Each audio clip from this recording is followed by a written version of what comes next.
Welcome everyone to a deck hockey focused special presentation, the 50-year history of organized street, deck, and ball hockey. Welcome to the fifth and final installment, the 2010s, the modern game. Scott walks us through the state of the game. So the 2010s, to me, to steal a quote from George Tarantino, is the first real ball hockey generation. Deck hockey was still alive. Leominster Nationals and Can-Ams, especially in the early 2010s, was still very, very deep with all the Massachusetts teams. The four dominant Leominster teams that they had. The Boston teams, the Central Mass teams, and then you had all the New Jersey and Pennsylvania teams still traveling up, and it was a very big deal to still win Nationals and Can-Ams. The Rams were still alive and thriving. The Americans were just on the scene. Arsenal was just coming up. The Saints were just coming up. So deck hockey was still alive, but ball hockey had started to take, front and center. You saw Harrisburg, which was the de facto U.S., ball hockey championships. You saw North Americans, which was, at that time, the Super Bowl that had, be all, end all, be all, which the gods, dominated through the 2010s. And I think the Blackhawks, pretty much dominated Harrisburg, especially in the early 2010s. But those were the big tournaments, that you had to go to. And, we had those probably four, major tournaments with the two Leominsters at the early 2010s. But then it started to shift towards the mid 2010s, and you had Clash of the Titans pop up from ballhockey.com in Canada, which a bunch of U.S. teams traveled to. The gods, were able to win it twice. Fusion was always a player in that as well. And then you had the club championships, which Cory put together in 2019, and was just a fabulous event dedicated to obviously the top teams in the country. So now you had all these, major teams really focusing, on ball hockey. And I think, one of the things which was the catalyst to that, in addition to the tournaments I just mentioned, was the world stage. And you had the 06 junior national team that won gold. You had the 09 men's team, which we'll touch on later, that was the first team to beat Canada, when they were in their prime, winning, world championships back to back. And I think that was a catalyst, along with, cool hockey coming about, to then lead to us really caring about the national teams and seeing them on the national stage, and leading to these these world organizations with USA, first ASHE, and then USA ball hockey, and then USDHF also doing their thing with the WBHF events, where people were playing ball hockey in the international stage. So if you wanted to keep up and you enjoyed watching that, you wanted to play it as well. So I think people started to put more focus, changing leagues from deck hockey to ball hockey, and changing the major tournaments outside of Leominster, to be ball hockey. And you saw that throughout the 2010s. I think people started to unite through the country and the sport, and start to really unify. And I think that led towards the end of the 2010s, where we are now, with USA ball hockey forming and really trying to legitimize our sport as we move forward and connect kind of this whole country. And then I think the last piece that really stood out to me for the 2010s was, technology. I mean, you've got, Joey Delgado with, MVP, putting all the stuff, online, and all these videos. You have live streams popping up. You got Terry Milby, who does a fantastic job capturing, these live action shots with all these pictures, and, really giving back to the sport, so that, we have something that we can look back on and showing us playing. And then, what I'm on right now with the Deck Hockey Focus guys, of, putting podcasts and putting a name and a face and a story to our sport, and kind of connect all these things. And then just social media in general. You got Facebook and Instagram, and you see all these teams on it and all these tournaments doing all these great things, and it's connecting people. And you're seeing people from different areas connect, and maybe in a little bit of a rivalry, and even some of the guys from the 80s and 90s and 2000s that maybe hated each other, connecting a little bit and talking about their story and their time, and maybe connecting a little bit more than they had so in the past.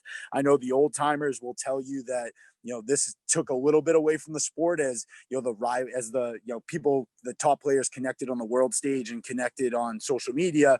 The drop dead knock 'em out rivalries of the 90s took a step back. I still think there's competitiveness, but people don't hate each other as much as they do in say the 90s, and you definitely lost a little aspect of that, but I think it's worth it for the growth of our sport to connect these people nationally, at the international level, connect all these leagues and all these people together. And I'm very fortunate enough to be a part of this community in the 2010s, and I'm excited for the future and where it goes. As the game grew into the 2010s, major tournaments fueled the sport. I think each tournament kind of had its own, pluses and minuses. I always loved George's tournaments. It's just because early on, it was a lot of it was like the best U.S. teams. So you knew you kind of came out of that, whoever was coming out of that year, they were the top dog. But then go to the North Americans, and once you started getting a lot of all the Canadian teams, that's when, especially when I was, early on, it kind of opened my eyes to a completely different style of hockey. Kind of like what Cory touched on, where, I know a lot of guys, we never had the structure that kind of Cory brought to his team. So we would try to just run and gun. And we could do that with the lower teams, but you start getting run over by some of these high caliber teams. So, and then I started going up to Leominster back again, trying to get a Jersey team going up in those early 2010s, just because I grew up going to them from when I was in the Penguins, Beavers, Cadets. It was always, that was the Super Bowl hockey tournament growing up. So I was always trying to just get, a hot, some of you guys do now, just a hodgepodge of guys trying to get up there. Kind of how I started the Supreme, because I didn't want to bring the Gamblers up because it wasn't like our true team. So it'd be like I'd be grabbing guys. All right, we got 15. Let's go up. But each tournament just brought, like you said, it was a different. It had definitely its pluses and minuses. But I think that's a very good description between the two. Is obviously separating deck hockey and ball hockey, but to me, Harrisburg obviously, primarily was American teams. So we all played a very similar style. So you went up there and you kind of really just smashed each other in every single game. North Americans, and this is why I think the early part of the decade was very interesting, is you had, three, if you want to put both Leominsters in kind of the same, three very distinctly different styles in each tournament, where, deck hockey is kind of its own piece. It's played outdoor, pretty much 75% of the time I play in Leominster. For some reason it rains. You could drive past Leominster and it will stop raining and turn back around and it will be raining right in Leominster. But to me, that was always, you played kind of the conditions. And then North Americans, you throw the Canadians in it. It's a whole, different type of wrenches.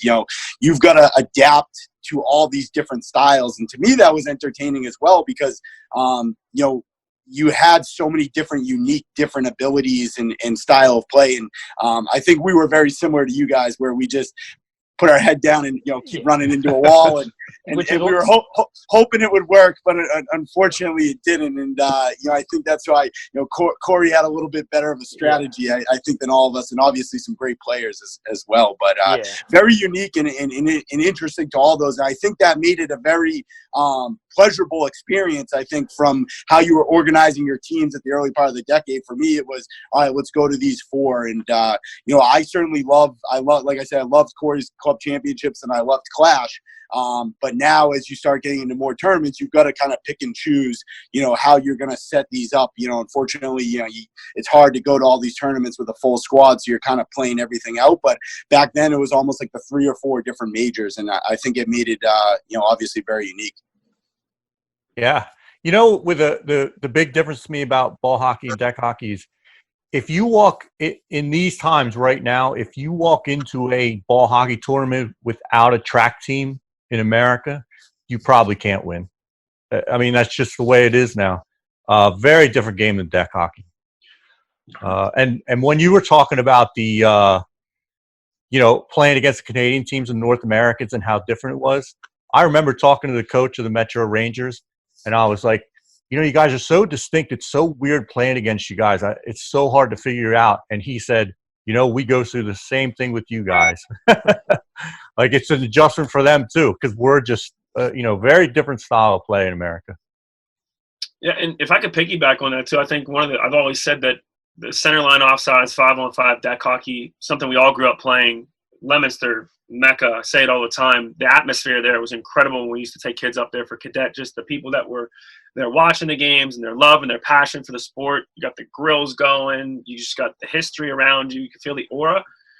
But I think that it's such a disciplined game. There are so many rules invested in that game that take away a lot of the freelance part of it. Like, you can't bring your stick above your shoulders or it's a penalty. You can't catch in one step. You can't hand pass in the defensive zone. And for that, it creates you. It turns you into a very, very disciplined hockey player. At least it should if you're playing the game the right way. It should turn you into a very disciplined hockey player. That way when you do make that transformation like we all had to do around the 2010-11 era, then you hopefully can now add some of the ice hockey components to the rules of ball hockey to your repertoire. And if you can make that adjustment, maybe even those who played ice hockey in the past, and it's guys like Joe Powell, Ryan Jones, those are the guys that ice hockey background, college ice hockey background, they're the ones that started talking about, 1-2-2 forechecks and 2-1-2 forechecks. I mean, I learned from a lot of those guys as well. So I think if you can bring over that discipline aspect of it, and I'll even throw 3-on-3 in there because 3-on-3 is such an element of a game. They call it deck hockey too, but you learn a lot about you as an individual player. I know Clarkey and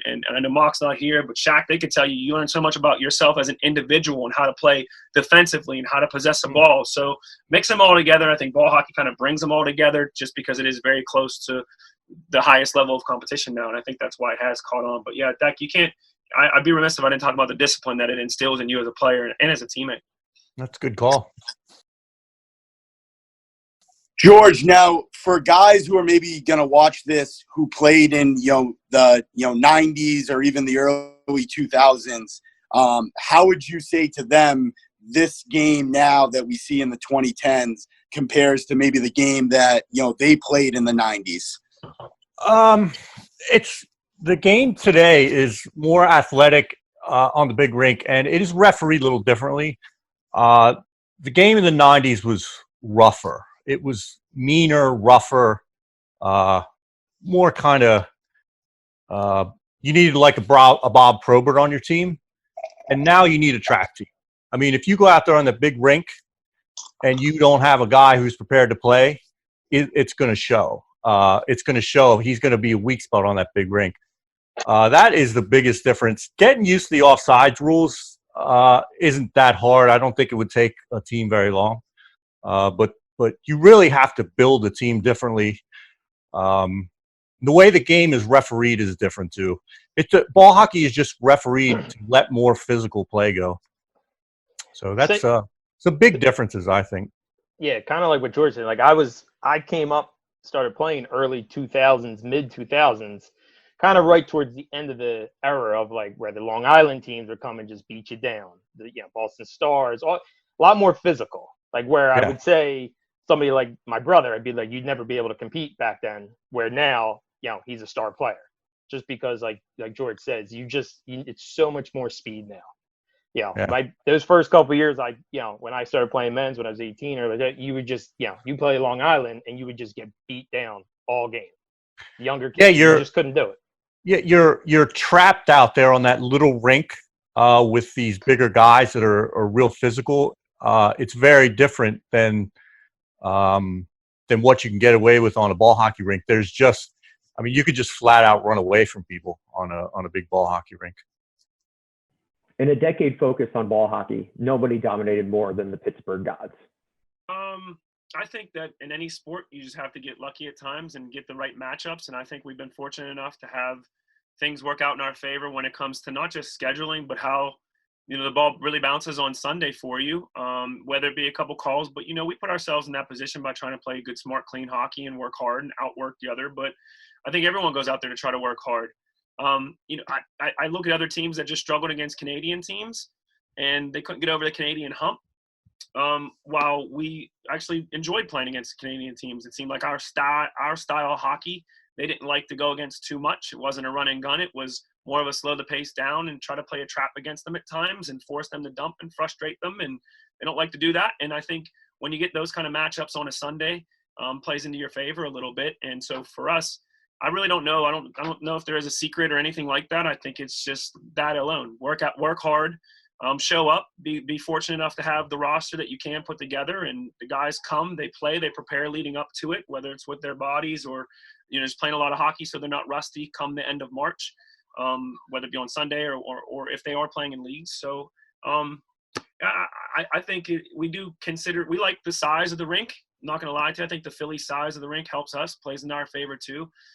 So it could be a lot of intangibles, but all in all, I think we're just, pretty blessed to be where we are right now and hope to keep it going.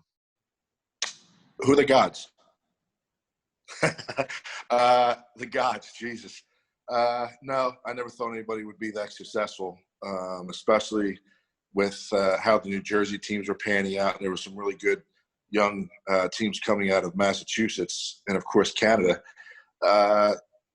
Starts with their leadership, their coach, their whole system. They're basically a company. He runs it like a company, and there's rules and there's sacrifices that you have to make. And if you don't make those sacrifices, you don't make that team. So he's made it to the point where the pride of being on that team is worth the sacrifices. And you see that with the youth leagues they have in that area. Everybody wants to be a god because they're very successful. But it's pretty much, it starts with the coach, Cory. The Pittsburgh Gods and Leominster Blackhawks rivalry defined the sport in the early 2010s. Cory and Bobby reflect on the experience. Yeah, I remember saying it was it's funny to think back because as intense those games were, and Bobby will tell you the number of 1-goal games we had against each other, they were always just clean. I just remember them being clean hockey games.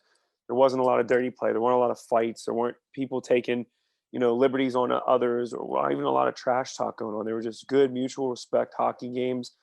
And I think a lot of that is credit to the guys growing up playing against each other from the junior ranks all the way up. And then eventually, I think it was back in 2008, the majority of our guys, joined forces with the Bobbies and the Hildos and the Cool Cords of the world on Team USA. And as you know, Scott, when you play on Team USA, you build a bond like no other, especially if you go through some highs with getting a chance to medal. And I think that's where a lot of that mutual respect came from. But specifically those Harrisburg tournaments, the Super Bowl bye that George Tarantino runs, he does a great job, and they own that Harrisburg tournament. They own that location. That was their town. That was their rink.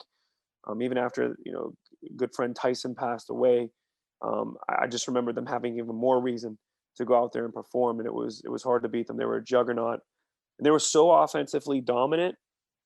There aren't too many whole groups just that dominant. The way Cody can score goals, the way Bobby made plays, and the other guys just chipping in from Levesque and Nick Capone, who I'll talk about in a second. But they dominated. They dominated every aspect of the offensive zone. Didn't like to work too much in the defensive zone, but good luck getting them there, because they just were so good at possession and would get leads on you. And for a lot of those games, there was no looking back for them when they were playing against other teams. And for us, it was always a grind. And we weren't like that at all. We were a defensive hockey team. Hell, anyone who follows and knows John Rethage knows he probably won us more games than we even had business being involved in. And because of that, I think even those games were 1-goal games and probably shouldn't have been because of how great Johnny was and how dominant he was. And we were two polar opposite teams. And when you see teams like that battle it out on any kind of, like, it could be a football game, right? You see two opposite teams attract, and it just causes for really good daytime drama. I thought there was great hockey for us and great memories. They made us work harder. Specifically, I remember coming back and having to work on faceoffs just because guys like Nick were so dominant. He was amazing. He was such an underrated player. He was so dominant in the offensive zone. He's so great in the faceoff circle, and they would win possession. And man, some of the goals they would score off the faceoffs were just well set plays that they don't practice, but they just hocked it up right before the faceoff was drawn, and boom, put it in. And we had to get better, and we're still not that good in the faceoff zone, or in the faceoff dot. But they made us have to improve. They pushed us to be harder. We had to step our game up. Tournament after tournament, especially when they had Roca in net for them. And so there's a lot of great games. They definitely own us when it comes to overall record, and our record against them is not that good, but the memories are great, and for that I appreciate. We were just we all pretty much got along in the early years. Later years was a little different, but it was easy to mesh. We wouldn't like party crazy Saturday, but like Sunday we'd be out till the end of till the morning pretty much. But the games themselves, I'm pretty sure every game was decided by a goal, and there was either the game winner or the game tire would come in the last 2 minutes of the game. Every single one. There's either a game winner or a game tire. And then a couple of them went to overtime. And the only time I think there wasn't a major goal in the last couple minutes was when the Gods beat us 1-0. And that was, in my opinion, I don't think we deserved to win every game we played against them. And the time that they knocked us off our horse, I thought we really deserved that win. And it's just, I mean, that's hockey though. You know, we got away with a few early and they got the final one though. But it was crazy. Like every single game, tire, game winner, last minute or overtime, last 2 minutes or overtime. Yeah. Best games to be a part of. The country has certainly shifted to ball hockey in recent years, but it's important we not forget our deck hockey origins. At the beginning of the decade, deck hockey is still going strong in Leominster. They're running their 2 annual tournaments, Nationals and Can-Ams, and you still have some great teams. The Rams, as always, for the past 40, 50 years, the Boston Stars, who were their rivals in the 2000s, and then later became the Boston Saints. Penn Hills Arsenal is coming up. The Quebec teams who love deck hockey are still coming down. And you probably have the new dominant deck hockey team in the Leominster Americans who, are basically unbeatable through the second half of the decade. As the sport switches to ball hockey internationally and now nationally with USA Ball Hockey, I think it's important for all of us to still make the annual trip to, the mecca of our sport in Leominster. There's still an aura there. And just like Wimbledon and tennis played on grass, I think there's a place always in our sport for deck hockey, a small rink outside that brings us back to our youth. So I hope teams continue to play, not just the local teams, and continue to travel there and keep that sport alive to pay tribute. Cool Hockey Events is the largest provider of tournaments in the country. Jason and JJ continue Jamie's vision.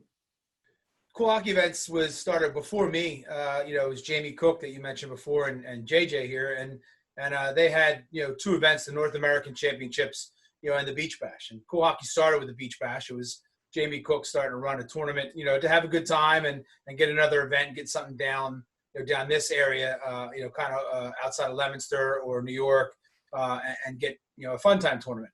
With North American starting up with something that Jamie and JJ, put together to bring competition to the competitive tournament to the Philadelphia area and move indoors, move more towards that ball hockey rule book versus deck hockey.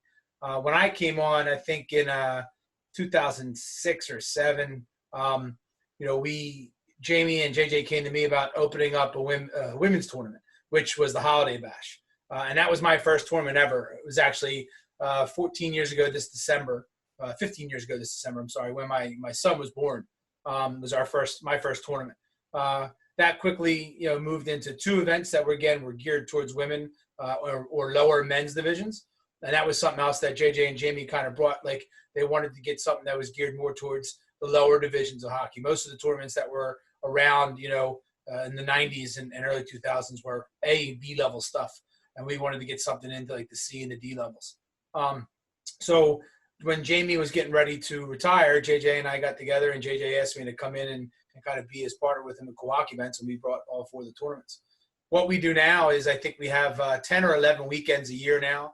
Some of the events like the North Americans are split into 3 weekends, Holiday Bash is 2, Beach Bash is 2, just to kind of allow as many of the teams in different divisions want to get in there. And we really always and only ever pushed ball hockey rules.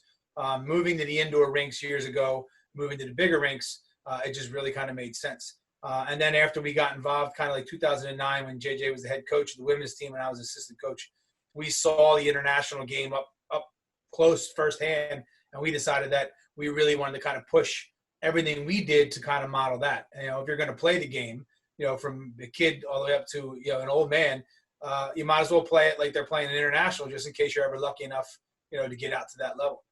And while our events aren't geared towards international level play, we wanted to kind of model with the rules that we already had and a couple of the rules that they had, and kind of model it together. And that's kind of where we stuck with ball hockey, like you said. And I've only ever really done that. The only event we ever run that's not full ball hockey rules is the Beach fashion, only because the rink is very, very small. It would be something like the guys from Iowa would be used to playing on. So we do a center line offsides there just to kind of make it a little easier.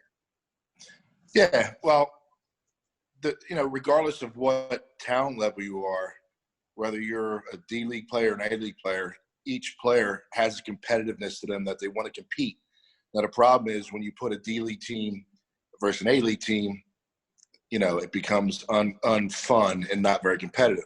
So if you're able to put teams versus each other of the same skill set, it makes the games more competitive, more enjoyable, and it keeps them in the tournament circuit. They want to keep going. And once you find the team that goes from the D, then goes into the C, and finally they get up to the B or maybe the A, which I call the Thunderdome, they have the enjoyment of competing is the biggest part of playing this sport.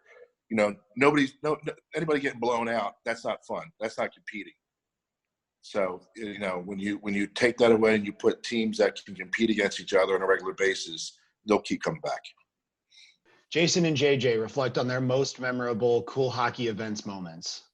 For me, I mean, if you look at our website, my moment's there. It's the save that Johnny Rethage made on Denny Schlegel from the slot, with a 1-goal game, with under a minute, I think, to go.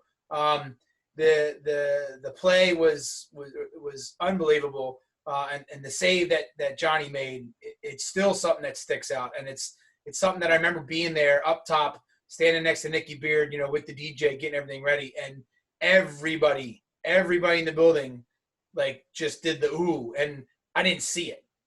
I was with the DJ working on something. I didn't see it, and thank God Nicky Beard had his phone and had it, recording, and we kind of watched it again, and that to me is it's the save that you can show to any hockey player in the world that plays the game, no matter what level, what ice, roll, or anything, and they're going to see it and they're going to say, the same thing, just like everybody else. Ooh, and it's funny. Chris Liebers kind of jokes about it now. He actually gave the ball away to Denny in the slot, and in their little huddle, as Cory had called a timeout or Fusion called the timeout, Liebers tells everybody now, it was the joke, oh, don't worry, guys, I'm just going to give the ball to Denny in the slot. And that's exactly what happened. He flubbed an outlet pass or whatever it was right on Denny's tape. Rethage was looking at the corner, at his defenseman, and just reacted and got that glove up and made that save. And to me, it shows that our game, if you're an ice hockey player and you never played it and you always kind of talk down on it and say it's kids' game, it shows right there that our game is full of skill, even if there was a mistake to start that play.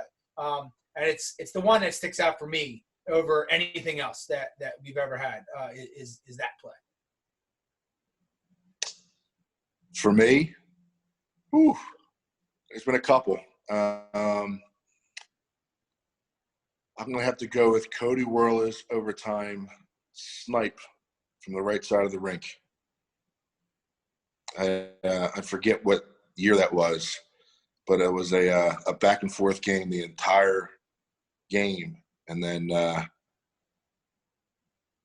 think it was, I forget who made the pass across the rink to him, and he came up and just, if there's a picture of him where he's actually off his feet when he releases the ball. He flexes that stick so much.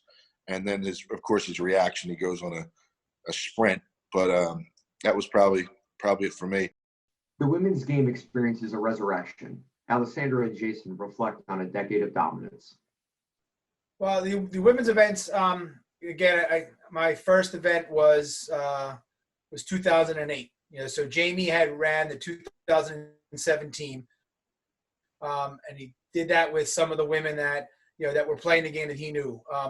Alessandra Gallista, Colleen Siddell, women that were playing in the tournaments, mostly in the men's divisions. There wasn't that many women's events out there. And he asked me to put on a women's event, and that was the Holiday Bash 2008. And that event was, I believe, it was 4 or 5 women's teams, and there was no kind of set area teams. Alessandra Gallista is a goaltender from Massachusetts outside Boston. She was playing with a team out of DC. And another girl from Boston was down there. And then there were some girls from, the Philly area and the Long Island area, but there wasn't really established teams because there was nowhere to travel. So there was a lot of different girls kind of jumping around. As we move forward, all the way up to 2009, when JJ was the head coach of the national team and I was running these events, he asked me to be his assistant coach. And we kind of saw when we got to the international end, where we stood. The U.S. women's program was always fourth. They were always best of the rest. And Jay and I talked a lot, that week while we were at Worlds and when we got home, what we wanted to try to do to see in the women's game. And that was really growing it. It had to get out just outside of the small ball hockey areas. You had two different types of women that played. You had the women who wanted to play the game, and then you had, the girls who were friends with a bunch of people that played that kind of jumped in and played themselves and fell in love with it just as much as anybody else. We started looking, outside of that realm. We started going after ice hockey players. And what we found that there was a lot of girls playing the game at 7, 8, 9, 10, 11, 12. But when they hit the cadet level or freshman level, they started to not play as much. And whether that was they were only playing with the boys and they didn't want to, play against the bigger boys, or whether that was because they were playing other sports that were getting them some recognition, in high school and into college, that they had to kind of leave the extracurricular sports. And ball hockey has always been that extracurricular thing because you can't get any benefit out of it for high school or for college. So we really started pushing to find those girls as they were getting done in college. And when I kind of got involved with the national team after the 13 tournament, that was my major goal. My only goal was to recruit high-level ice hockey players, whether they played ball hockey or not when they were younger. Because to find women that were already taught, they knew how to be coached, they knew a playbook, I thought it made it easier to bring them in and tweak them around to what the ball hockey differences were. As far as with cool hockey events, we kind of snowballed everything that JJ and I did from 2009 and really pushed that to start making the events get bigger. And our long-term goal then was to get enough events so that we could have at least 2, if not 3 divisions for women. Same thing with the men. You can see how many A teams are out there. Even back in the 80s and 90s, there was plenty of teams playing the game. There was only, 15, 20 A teams, that could compete. And just because, somebody's not talented enough to play in the A level doesn't mean they're not just as big as a fan. And then we found that to be the same thing with the women. When we were first able to get to a B division is when it really blew up. We did a split pool the first couple times, and the girls liked that. And there were some teams that were definitely B and some teams that were definitely A. When we were able to go to separate pools, one, it allowed some women to play, 2 divisions, some of those girls that were kind of in the middle. But it also allowed a lot of teams that never traveled before to travel. Because they said, well, that's great. We don't have to come down and play a team full of USA players and get our butts kicked. We can come and play and compete. And now that we're offering a C division as well at the North Americans, there's even more teams with older women, teams with women that have been playing for a long time, but just never, got past, up to that talent level that said that, yeah, we would like to try it now. I know of one team out of, I think they're out of Winthrop, the Milek rink, that it's split. It's moms and daughters. It's, 8 moms and 8 daughters on the team. And they were going to come to North Americans this year so that they could play together. A lot of the daughters were 14 or 15. And a lot of the moms were in their 40s, but they finally said, okay, great. We can play in a division where still might not be able to compete well, but they won't be competing against any A players. And that's kind of how we built the men's, and then we kind of modeled that for the women. We're not there as big yet, but that is the ultimate goal. One day, we would love to have a women's weekend only for North Americans and have, an A, a B, a C, and a D, and maybe even an over 40 like we do with the men.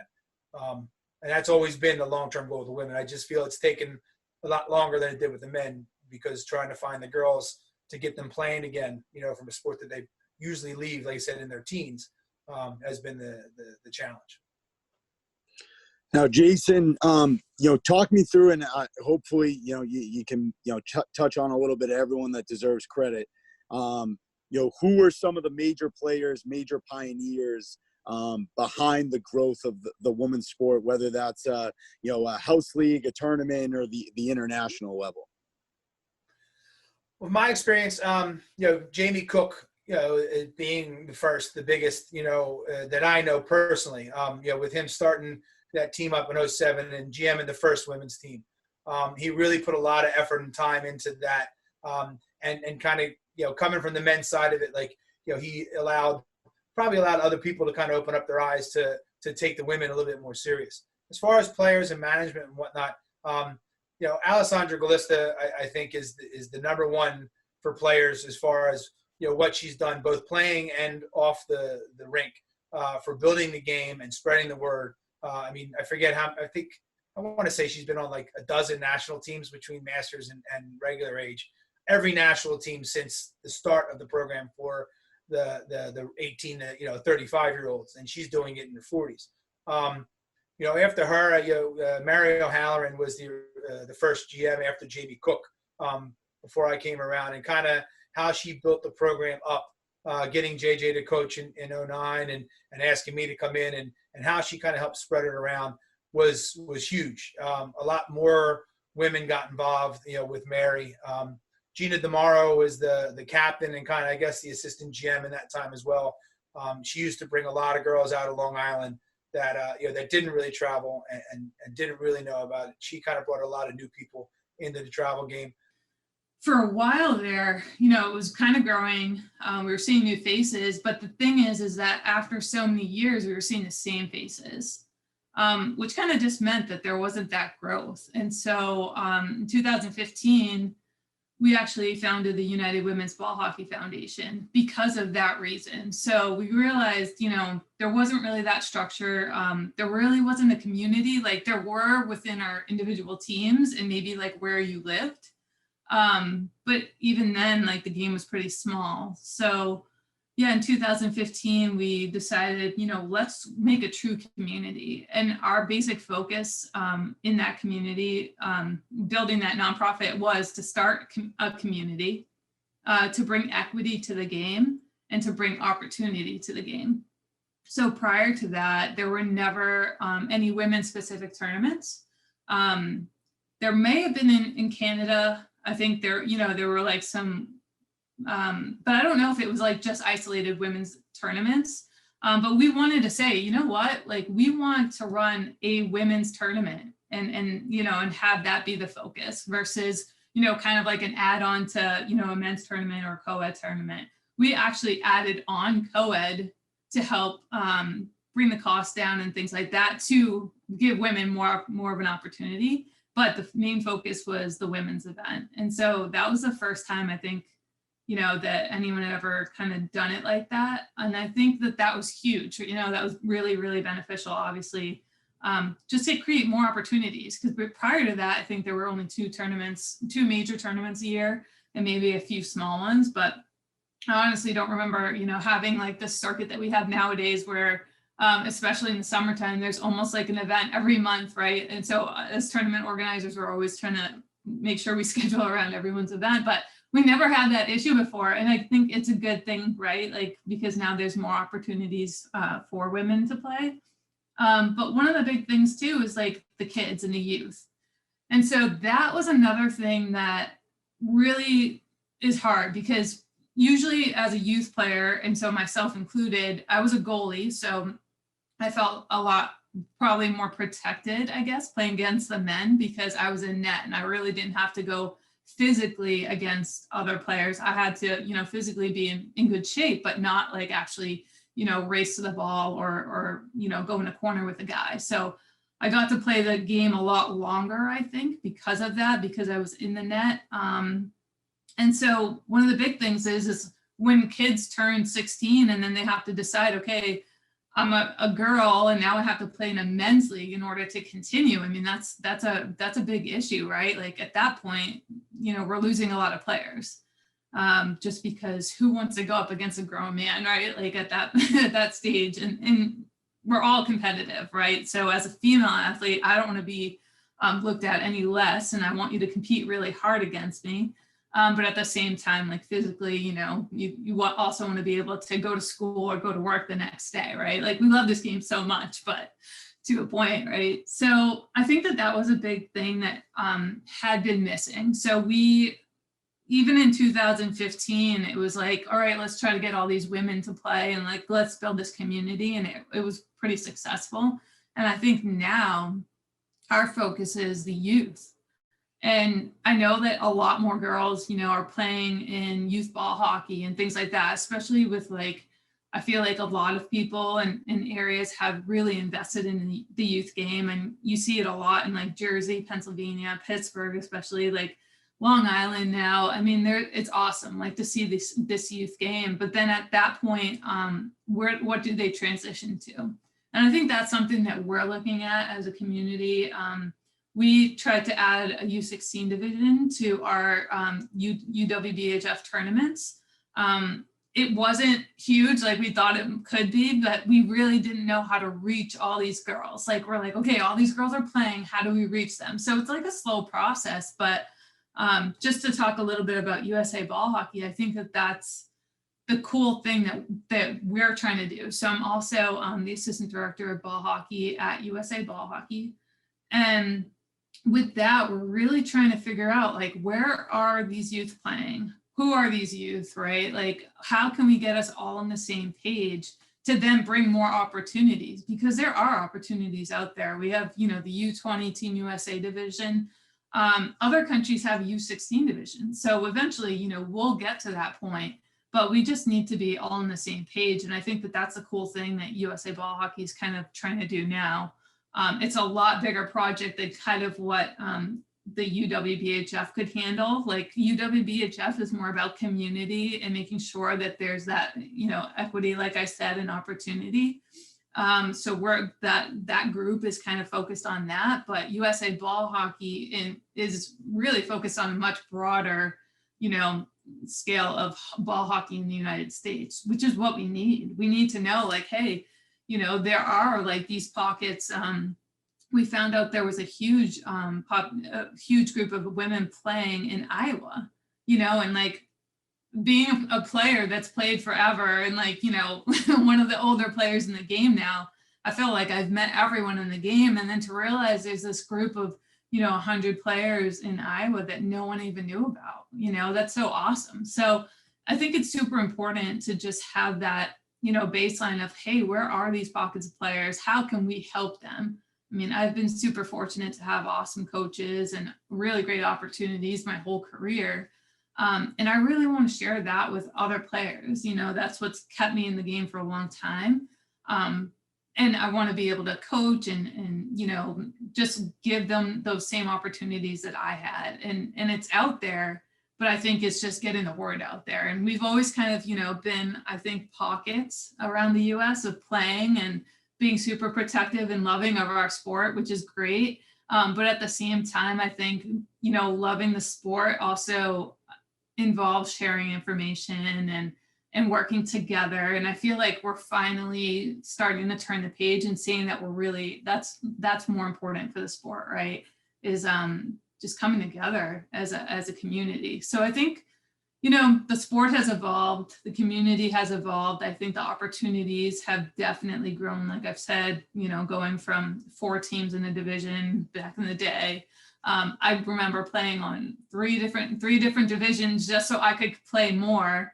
To now, having 3 divisions within just the women's game, which is awesome. So it's definitely grown. I'm really excited about the future and where it'll take the women's game.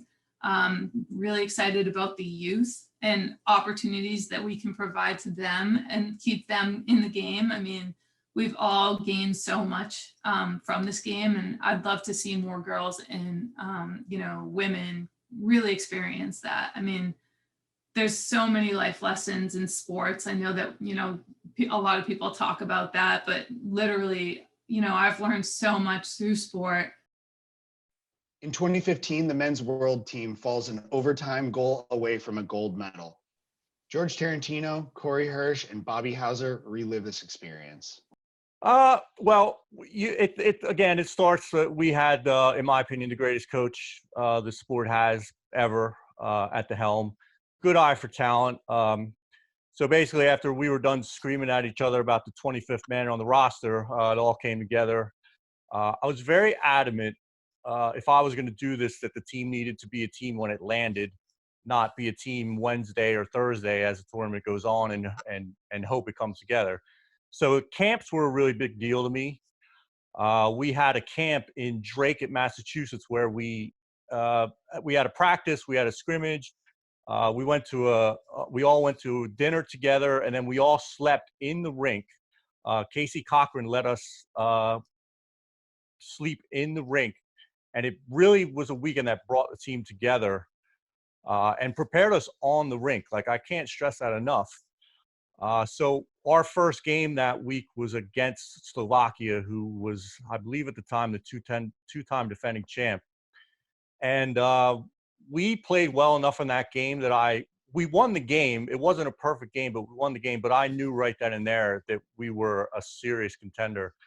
And I had felt satisfied that we did everything we could to prepare for that tournament and that we put our best foot forward. The end was unfortunate, but it's so hard to win. It is so freaking hard to win. So in my opinion, if you have put yourself in a championship game and you make it to overtime, you really can't do much more than that. I'll always be frustrated that we lost that game, but never disappointed.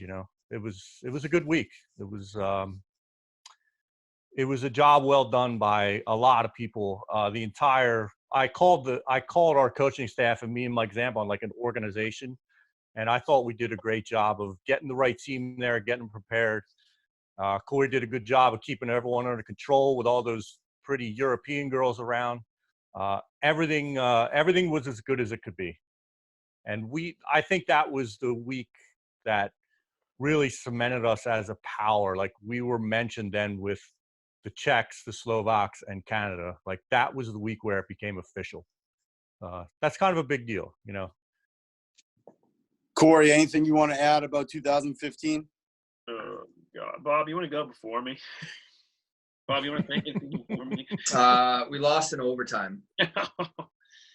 Yeah, I know. That's I don't know. I had fun with it. I thought it was a great tournament. I wasn't really as upset as some people were because I knew what we accomplished at the time, and it was one of those cliche things. All four lines were rolling. All 60, 70 were rolling. Both goalies played great. Rethage especially, and I just lost in overtime.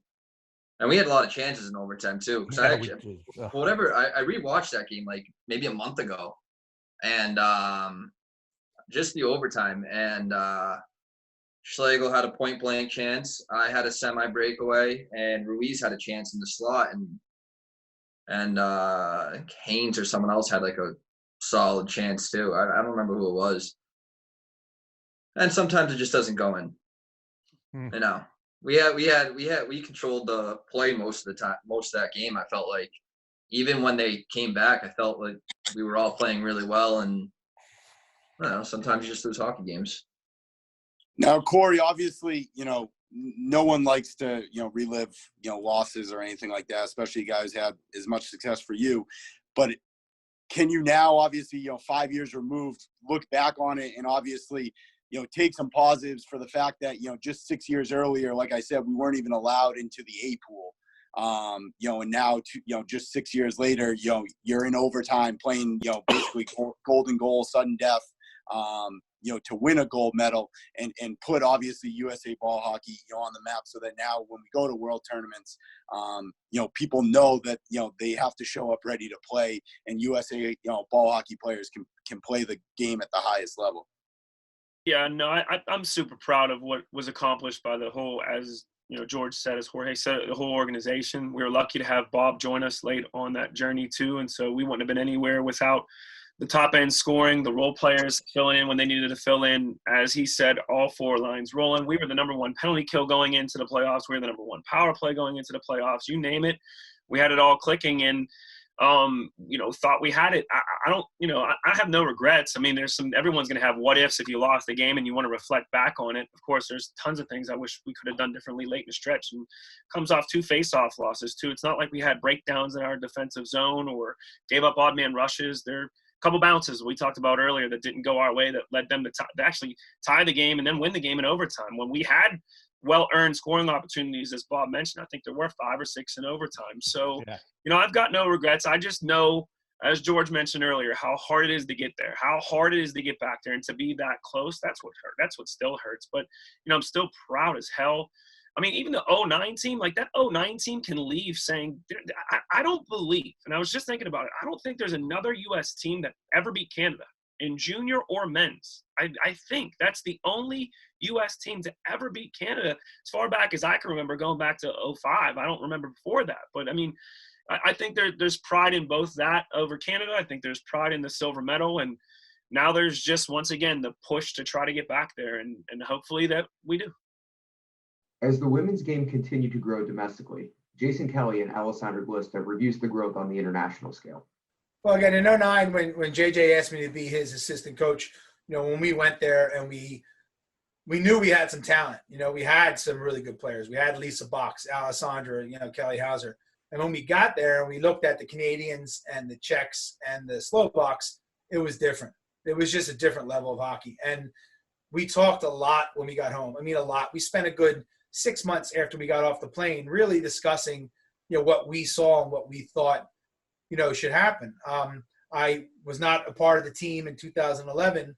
And then after the 2013, when there became those two organizations, I was asked to get back involved. And the first thing I did was call JJ and kind of re-up that conversation, and tell me, listen, I think I really want to do this. I know that there's going to be 2 things and it's going to be an issue, but what we talked about when we were there in 09 is something I really wanted to implement. Something that I kind of did a little bit in the background, in 11 to 13. I started trying to meet people.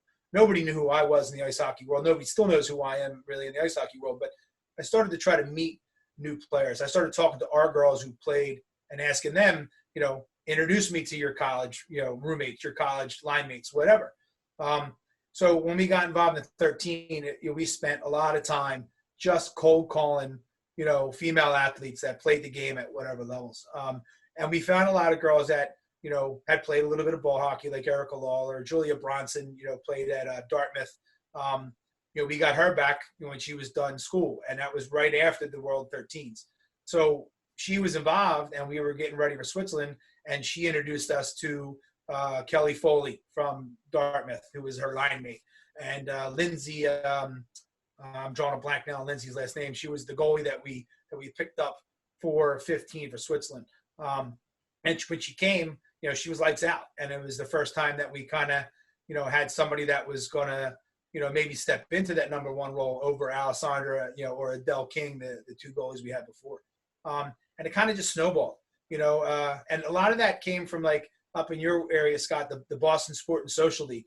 It's an outdoor league kind of on a tennis court space, like very low key. New York City, same thing. They have something down in Chinatown on a tennis court, and it's really low key stuff. But in those major areas, Boston being a major college hockey area and New York being a major financial area, you start to see a lot of women who left college and when they were done, who were in these 2 areas that still kind of wanted to play, but they wanted to have fun. They didn't want 10-30 ice hockey slots, and they just found somebody or found the leagues or whatever, and they moved into these ball hockey leagues. And that's where Sarah Wilson and Karen Levin came from. And Cherie Stewart, who was from California and moved to New York, the first hockey she found was ball hockey, and she jumped out there and played it. And next thing you know, she's making a national team.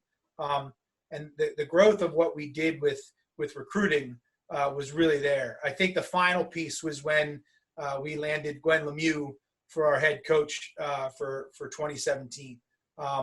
She came from Canada. She was a coach for Canada for a while. She was the GM for Canada in 13. And for whatever reason, she was no longer the GM there. And she came back to coach again because she coached the national team in 2007 for USA under Jamie Cook.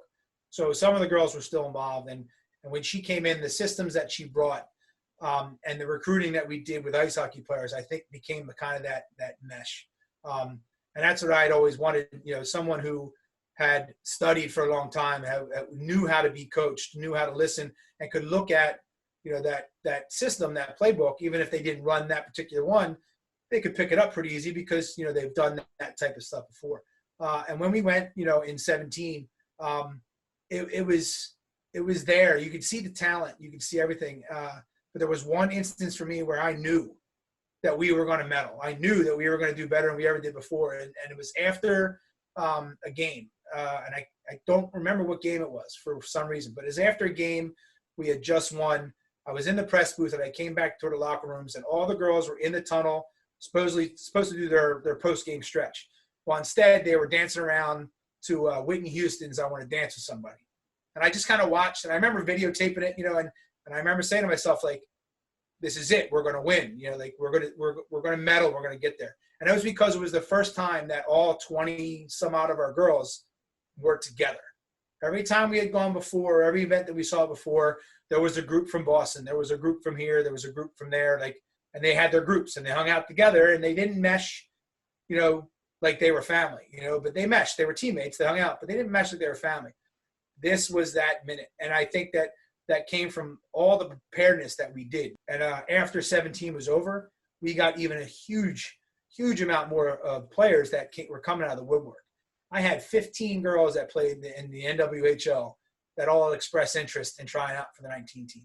And I think out of those 15, I think 9 did, and I think 7 went. And even after 19, same thing.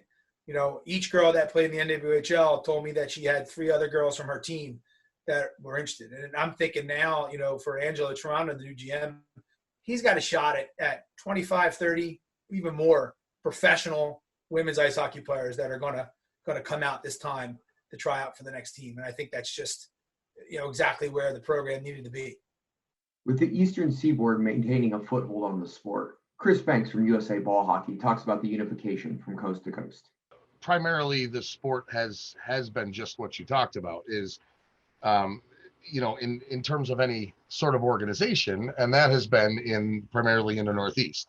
In the 90s, there was a little bit happening in Detroit and Chicago, but it's just been in Southern Ontario and the Northeast, basically, where teams would travel and play against each other. So now, with respect to those, to all of those leagues and all those players and all those organizers and whatnot, they were limited to just the Northeast. They didn't do anything. They never really worked outside. But what we had come to find out over the past several years here is that there are many, many leagues throughout the United States. They're not quite as organized as there are in the Northeast, because and I'll give you an example of that. So there's a spot in South Dakota, and it's a small league, about 300 players. They've been around for 20 years, and it's just adult players. They've never had anybody pushing them. So, and an example of that would be when I started on the tournament scene 20 years ago, we didn't know anything outside of Buffalo. So when we went to our first tournament in Detroit, we saw all these teams, these big giant players, and that raised the bar a little bit. And then we started moving eastward, toward the Atlantic Ocean, and we started finding all these other teams, and that raised the bar. And then somebody got nice uniforms, and then the next guy got nice uniforms, and the next thing you know, this sport started to look like something, right? So you take this place out in South Dakota, they've been doing great, but they've never had anybody raise the bar on them at all. So we've found places like that all over the country, and if you look hard enough, you can find them. And so it's always been our vision. It's been our vision, and it's been the primary function, or one of the primary functions of what we're doing, because, and I'll just go off on the side here a little bit. A lot of people think that this is about national teams, and look at it. We love our national teams. We're very proud of them, but this is so much bigger, and so we spend so much more time on developing in the United States than we do with our national teams. At this point, the national teams take care of themselves. There's not a lot of marketing that's going to go involved. We've got processes. Fine, we'll see every couple of years. What we're really concerned about is getting more kids playing hockey and getting the sport organized, which is something that we've never ever had before. Because even as organized as the Northeast may be, you can still go from rink to rink to rink and find different rules all the time. And if you're a tournament team coming from out of town, you got to adjust to those new rules, because that's not what you're used to playing. So, so the answer, and that was a long way around it, but the answer is there is a lot of leagues all over the United States. They're everywhere. I mean, they're almost in every major city that you can find. Part of the challenge has been finding them, but a lot of them have come to us, which is great. I can give you some examples of those are Harry Sy, which is a player, a Pittsburgh guy I played against him back in the day, and we're around the same age. He's got a spot down in Texas, and they're rolling along in Texas. And our first newsletter from a few months back had a whole article about it, brilliantly done, and had a whole article about Texas. There's one of our former USA women's players, Beth Marhefka. She's getting going out in Southern California. Anthony Sanraka was another guy that is a Jersey guy, player, young guy, entrepreneurial, really loves the sport.